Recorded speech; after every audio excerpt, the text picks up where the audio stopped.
ಆರೋಪಕ್ಕೆ ಸಕಲೇಶಪುರದ ಕಾಂಗ್ರೆಸ್ ಮುಖಂಡ ಮುರಳಿ ಮೋಹನ್ ಅವರ ವಿರುದ್ಧ ಅವಹೇಳನಕಾರಿಯಾಗಿ ವಿಡಿಯೋ ಮಾಡಿ ಅಪಪ್ರಚಾರ ಮಾಡುತ್ತಿರುವ ಅಂಶಗಳು ಸತ್ಯಕ್ಕೆ ದೂರವಾಗಿರುತ್ತದೆ ಎಂದು ಸಕಲೇಶಪುರದ ವೆಂಕಟೇಶ್ ತಿಳಿಸಿದ್ದಾರೆ. ಖರ್ಚು ಮಾಡಿ ನೀನು ಒಟ್ಟು ಮಾಡ್ತೀನಿ. ಸೊ ಮಾರ್ಚ್ ಇಂದ ಅದನ್ನ ರೆಸಾರ್ಟ್ ನ ಇವ್ರು ನೋಡ್ಕೊಂತಾರೆ. ಇದೇ ಪ್ರೀತಮ್ ನನಗೆ ಪರಿಚಯ ಆಗಿ ಏನ್ ಮಾಡ್ತಾರೆ, ನಾನು 4-5 ತಿಂಗಳು ನಂದೇ ಜೊತೆನಲ್ಲಿದ್ದು ನನ್ನ ಹಿಂದೆಗಡೆಯಿಂದ ಪೊಲೀಸ್ ಅವ್ರಿಗೆ ಮತ್ತೆ ತಹಸೀಲ್ದಾರ್ ಅವ್ರಿಗೆ ಮತ್ತೆ PDOಗೆ ಇವ್ರಿಗೆಲ್ಲ ಅರ್ಜಿ ಬರೀತಾರೆ ಸರ್. ಅದಕ್ಕೆ ಸಾಕ್ಷಿ ಅವರೇ ಹೇಳಿದ್ದಾರೆ, ಒಪ್ಕೊಂಡಿದ್ದಾರೆ. ಇದರಲ್ಲಿ ಪತ್ರಿಕಾಗೋಷ್ಠಿಯಲ್ಲಿ ಬುಧವಾರ ಮಾತನಾಡಿ, ನಾನು ದೈಹಿಕವಾಗಿ ಅಶಕ್ತರಾಗಿದ್ದು ವಿಕಲಚೇತನನಾಗಿರುತ್ತೇನೆ. ನನ್ನ ಜೊತೆ ಆತ್ಮೀಯವಾಗಿದ್ದ ಪ್ರೀತಮ್ ನನಗೆ ಬ್ಲಾಕ್ ಮೇಲ್ ಮಾಡಿ ನನ್ನಿಂದ ಲಕ್ಷಾಂತರ ರೂಪಾಯಿ ವಸೂಲಿ ಮಾಡಿರುತ್ತಾನೆ. ಈ ಘಟನೆಯಿಂದ ನಾನು ಬಹಳಷ್ಟು ಹತಾಶನಾಗಿದ್ದೇನೆ. ದೈಹಿಕವಾಗಿ ದುರ್ಬಲವಾಗಿರುವ ವ್ಯಕ್ತಿಗಳು ವ್ಯವಹಾರ ಮಾಡುವುದು ಕಷ್ಟವಾಗಿದ್ದು, ಇಂತಹ ವ್ಯಕ್ತಿಗಳು ನಮ್ಮನ್ನು ಎದುರಿಸಿ ಬೆದರಿಸಿ ಹಣ ದೋಚುವುದಲ್ಲದೆ ನಮ್ಮ ಪರವಾಗಿ ನಿಂತು ನ್ಯಾಯಕ್ಕಾಗಿ ಮಾತನಾಡುವ, ನ್ಯಾಯ ಒದಗಿಸುವ ವ್ಯಕ್ತಿಗಳ ವಿರುದ್ಧ ಆರೋಪಗಳನ್ನು ಮಾಡಿದ್ದಾರೆ. ದುರ್ಬಲರು, ಅಶಕ್ತರು ವ್ಯವಹಾರ ಮಾಡುವುದಾದರೂ ಹೇಗೆ, ಬದುಕುವುದಾದರೂ ಹೇಗೆ ಎಂದು ಚಿಂತಿಸುವಂತಾಗಿದೆ ಎಂದರು. ಶ್ರೀ ಮುರಳಿ ಮೋಹನ್ ಅವರು ಪಂಚಾಯಿತಿ ನಡೆಸಿ ನನಗೆ ಉಪಕಾರ ಮಾಡಿರುತ್ತಾರೆ. ಅಸಹಾಯಕನಾಗಿದ್ದ ನನಗೆ ಸಹಾಯ ಮಾಡಿದ ವ್ಯಕ್ತಿಯ ಬಗ್ಗೆ ವಿಡಿಯೋ ಮಾಡಿ ಅವರ ವರ್ಚಸ್ಸಿಗೆ ಕುಂದು ತರುತ್ತಿರುವುದು ನನಗೆ ಬಹಳ ನೋವು ತಂದಿರುತ್ತದೆ.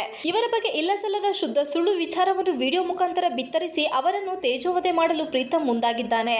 ನನಗೆ ಪ್ರೀತಮ್ ರವರು ಆನುಬಾಳು ಸಮೀಪ ರೆಸಾರ್ಟ್ ಒಂದನ್ನು ಖರೀದಿಸುವ ಸಂದರ್ಭದಲ್ಲಿ ಪರಿಚಯವಾಗಿತ್ತು. ನನಗೂ ಮುರಳಿ ಮೋಹನ್ ಅವರಿಗೂ ಪರಿಚಯವಿರಲಿಲ್ಲ. ಅವರ ಹೆಸರು ಮಾತ್ರ ಕೇಳಿದ್ದೆ. ಇದೇ ಪ್ರೀತಮ್ ನನಗೂ ಮತ್ತು ಮುರಳಿ ಅವರಿಗೂ ಪರಿಚಯ ಮಾಡಿಸಿರುತ್ತಾನೆ. ಪ್ರೀತಮ್ ನನ್ನ ಜೊತೆಯಲ್ಲಿ ಇದ್ದು ನನಗೆ ಮೋಸ ಮಾಡಿರುತ್ತಾನೆ. ನಾನು ನಡೆಸುತ್ತಿರುವ ರೆಸಾರ್ಟ್ ಬಗ್ಗೆ ಪೊಲೀಸರಿಗೆ, ತಹಶೀಲ್ದಾರ್ ಅವರಿಗೆ ಫೋನ್ ಮೂಲಕ ಸುಳ್ಳು ದೂರು ನೀಡುತ್ತಿದ್ದ. ನನಗೆ ಈ ಮಾಹಿತಿ ತಿಳಿದ ನಂತರ ಪ್ರೀತಮ್ ಬಳಿ ಈ ರೀತಿ ಏಕೆ ಮಾಡುತ್ತಿದ್ಯಾ ಎಂದು ಪ್ರಶ್ನಿಸಿದರೂ ಪ್ರಯೋಜನವಾಗಲಿಲ್ಲ. ನಂತರ ನನ್ನ ಬಳಿ 10 ಲಕ್ಷ ರೂಪಾಯಿಯನ್ನು ಪಡೆದುಕೊಂಡ. ನನ್ನ ಜೊತೆಯಲ್ಲಿ ಇದ್ದು ನನ್ನ ವ್ಯವಹಾರಕ್ಕೆ ಸಂಬಂಧಿಸಿದಂತ ಕೆಲವು ಅಂಶಗಳನ್ನು ತಿಳಿದುಕೊಂಡು ನನಗೆ ಬ್ಲಾಕ್ ಮೇಲ್ ಮಾಡುತ್ತಿದ್ದ. ನಾನು ದೈಹಿಕವಾಗಿ ಅಶಕ್ತನಾಗಿರುವುದರಿಂದ ಪ್ರೀತಮ್ ಕೇಳಿದಷ್ಟು ಹಣವನ್ನು ನೀಡಿ ಸಮಸ್ಯೆಯಿಂದ ದೂರ ಉಳಿಯಲು ಪ್ರಯತ್ನ ಪಡುತ್ತಿದ್ದೆ. ಆದರೆ ಈತ ಇಷ್ಟಕ್ಕೆ ಸುಮ್ಮನಾಗದೆ ಮತ್ತೆ ಮತ್ತೆ ಕಿರುಕುಳ ನೀಡುತ್ತಿದ್ದ. ಆಗ ನಾನು ಹತಾಶನಾಗಿ ಬೇರೆ ದಾರಿ ಕಾಣದೆ ಮುರಳಿ ಮೋಹನ್ ಅವರ ಬಳಿ ಈ ತರ ವಿಚಾರ ಹೇಳಿದಾಗ ಪ್ರೀತಮ್ನನ್ನು ಕರೆಸಿ ಮಾತನಾಡಿಸಿ ಇಬ್ಬರಿಗೂ ಬುದ್ಧಿ ಹೇಳಿ ಈ ರೀತಿ ಮಾಡಬೇಡಿ ಎಂದು ಹೇಳಿ ಕಳಿಸಿದರು.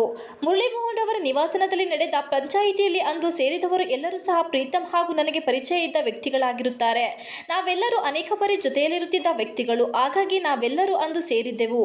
ಪಂಚಾಯಿತಿಯಲ್ಲಿ ಯಾವುದೇ ರೀತಿಯ ದಬ್ಬಾಳಿಕೆ, ಎದುರಿಸುವುದು, ಬೆದರಿಸುವುದು ನಡೆದಿರುವುದಿಲ್ಲ. ಗನ್ ತೋರಿಸುವ ವಿಚಾರವಂತೂ ಅಲ್ಲಿ ನಡೆಯಲೇ ಇಲ್ಲ.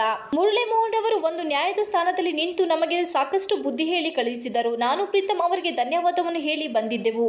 ಪ್ರೀತಮ್ ನನ್ನ ಜೊತೆ ಚೆನ್ನಾಗಿದ್ದ, ನನ್ನನ್ನು ಹಿರಿಯ ಸಹೋದರನಂತೆ ಕಾಣುತ್ತಿದ್ದ. ಆದರೆ ಅವನ ಕೈಗೆ ನನ್ನಿಂದ ಲಕ್ಷಾಂತರ ಹಣ ಬಂದ ನಂತರ ಅವನ ವರ್ತನೆ ಬದಲಾದವು. ನನ್ನಿಂದ ಬಹಳಷ್ಟು ಹಣವನ್ನು ವಸೂಲಿ ಮಾಡಲು ಆರಂಭಿಸಿದ ಎಂದು ದೂರಿದರು. ಪ್ರೀತಮ್ ವಿಡಿಯೋ ಮಾಡಿ ಮುರಳಿ ಮೋಹನ್ ಬಗ್ಗೆ ಇಲ್ಲ ಸಲ್ಲದ ವಿಷಯವನ್ನು ಪ್ರಸ್ತಾಪ ಮಾಡಿಸಿದ್ದೇನೆ. ಇವೆಲ್ಲವೂ ಸುಳ್ಳಾಗಿರುತ್ತದೆ. ನನ್ನ ಬಳಿ ಹಣ ಪಡೆದಿರುವ ಬಗ್ಗೆ ನನ್ನಲ್ಲಿ ಸಾಕ್ಷಿ ಸಹ ಇರುತ್ತದೆ. ನಾನು ಆನ್ಲೈನ್ ಮೂಲಕ ಹಣವನ್ನು ನೀಡಿದ್ದೇನೆ. ಪ್ರೀತಮ್ ಒಬ್ಬ ಬ್ಲಾಕ್ ಮೇಲ್ ವ್ಯಕ್ತಿ ಆಗಿದ್ದು ಯಾವುದೋ ದುರುದ್ದೇಶದಿಂದ ಮುರಳಿ ಮೋಹನ್ ಅವರ ಬಗ್ಗೆ ಈ ರೀತಿಯಾಗಿ ಹೇಳುತ್ತಿದ್ದಾನೆ.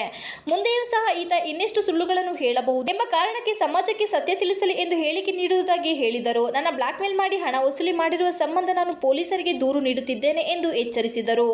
ಪತ್ರಿಕಾಗೋಷ್ಠಿಯಲ್ಲಿ ಪ್ರದೀಪ್, ನಾಗೇಶ್, ಸುದೀಪ್ ಇತರರು ಉಪಸ್ಥಿತರಿದ್ದರು. ಬರ್ಕೊಡ್ತೀನಿ. ಮತ್ತೆ ಈಗ ನಾನು ಸರ್ ಮೇನಲ್ಲಿ ಕೊಟ್ಟಿರೋದು ದುಡ್ಡು, ಮೇ ಸ್ಟಾರ್ಟಿಂಗ್ ಅಲ್ಲಿ ಕೊಟ್ಟಿದ್ದೀನಿ ದುಡ್ಡು ನಾನು, ಮತ್ತೆ ಏಪ್ರಿಲ್ ಅಲ್ಲಿ ಕೊಟ್ಟಿದ್ದೀನಿ. ಇಲ್ಲ ಸರ್ ಆ ತರ ಎಲ್ಲ ಏನು ನಮ್ದು ಏನಿದೆ ಸರ್.